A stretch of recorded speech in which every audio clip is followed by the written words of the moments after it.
The knock on the door came just after dawn, sharp and forceful, the kind that makes your stomach sink before you even look outside. Daniel Price, a retired Navy officer, had been living a quiet life in his countryside home, far away from the chaos of deployments and combat zones. But the scene waiting on his porch that morning was anything but quiet. 4 men stood in cheap tactical vests labeled HOA enforcement, their badges shiny but clearly plastic, their boots mismatched, and their smug faces radiating false. "Authority, Mr. Price," one of them barked. "You are hereby evicted for non-compliance with the Homeowners Association rules. You have 15 minutes to vacate." Daniel's jaw tightened. Didn't live in an HOA community at all. His land was independently deeded. 10 acres he had bought outright, far removed from suburban subdivisions and their nosy committees.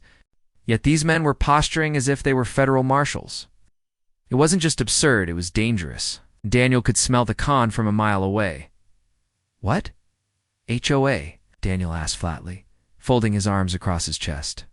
"Don't play." "Dumb," the tallest one sneered, waving a clipboard full of bogus paperwork. "This whole area falls under the Cedar Pines Association. You've racked up over $90,000 in fines for violations, unapproved fencing, keeping livestock, unauthorized structures, and failure to pay dues." Daniel chuckled. Wasn't a laugh of humor, more like the bitter edge of disbelief. "Funny. Because Cedar Pines doesn't exist, and even if it did, I own my property outright. Deeds in my safe, and the county registrar can confirm it." The man stepped forward, hand brushing the handle of a fake pistol strapped to his hip. "We're not here to argue. We're coming out or we're coming in." Daniel's instincts screamed at him. These weren't just scammers. They were dangerous. He scanned their gear, knock-off radios, no serial numbers on their weapons, and an SUV parked at the curb with the license plate conveniently covered in mud. These men weren't HOA enforcers. They were grifters, trying to strong-arm homeowners into settlements. Fortunately for them, they had picked the wrong house. Daniel kept his voice calm, measured. "I'm not moving an inch. You set foot in my home, you'll regret it." The tallest man smirked. "Tough guy, huh? Who's going to stop us?" At that exact moment, Daniel pressed a small button on his wristwatch, an old habit from his service days. It wasn't a panic button in the traditional sense, but rather a custom alert that pinged his old Navy SEAL unit's group chat. Most of them had retired like him, scattered across the state, but they kept tabs on each other.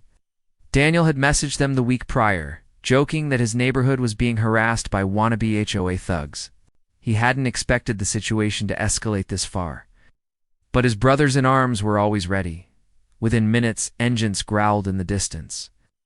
A black pickup truck, a Jeep, and 2 motorcycles rolled down the country road, pulling up just past Daniel's driveway. 6 men stepped out, broad-shouldered, calm, and unmistakably military.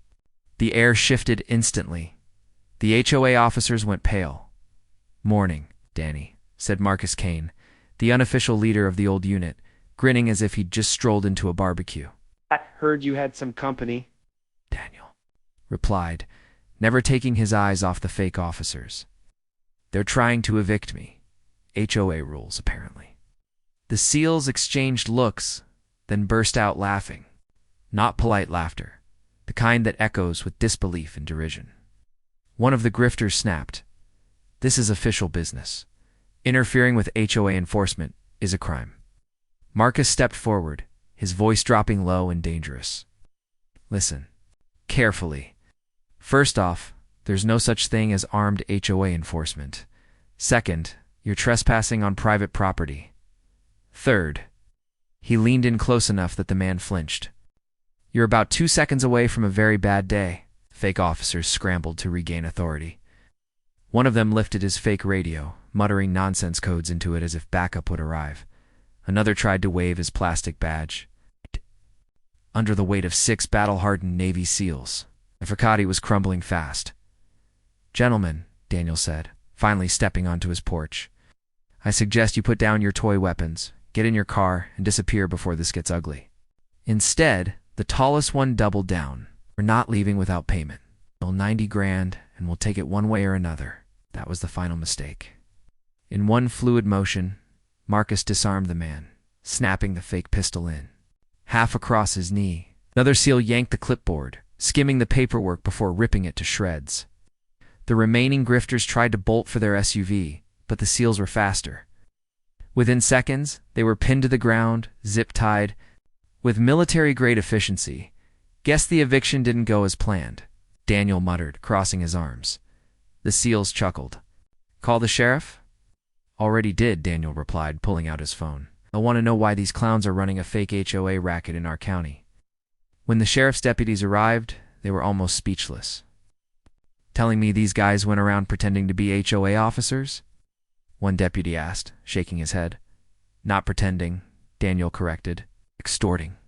They're targeting retirees and widows, demanding cash or property under fake fines. It's probably been at it for months. The deputies hauled the men into the back of patrol cars. One tried to protest, screaming, "We had a right to enforce community standards," but the deputies just laughed. By noon, word had spread through the county. Homeowners came forward with stories of harassment, fake liens, and threats. The scam unraveled quickly, and Daniel, backed by his brothers, was hailed as the man who exposed the racket. That night, SEALs gathered at Daniel's house, steaks on the grill and laughter ringing across the porch. You know, Marcus said, raising a glass, we thought we were done saving people when we retired? But apparently HOA Karens and wannabe enforcers are the new enemy. Daniel smirked. At least this time, we don't need night vision and helicopters. True, Marcus agreed.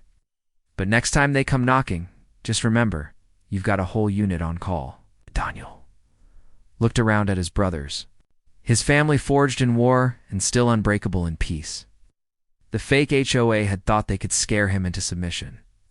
Instead, they had awakened something far more dangerous: loyalty, discipline, in the unshakable bond of men who refused to be intimidated. And as the stars came out over his quiet countryside home, Daniel realized something. Sometimes the fiercest battles aren't fought overseas. Sometimes they come right to your front porch. And when they do, it's not the loudest or the flashiest who wins. It's the ones who know exactly what's worth fighting for. This story is just the beginning. There is so much more ahead. Subscribe to the channel to join me on this journey.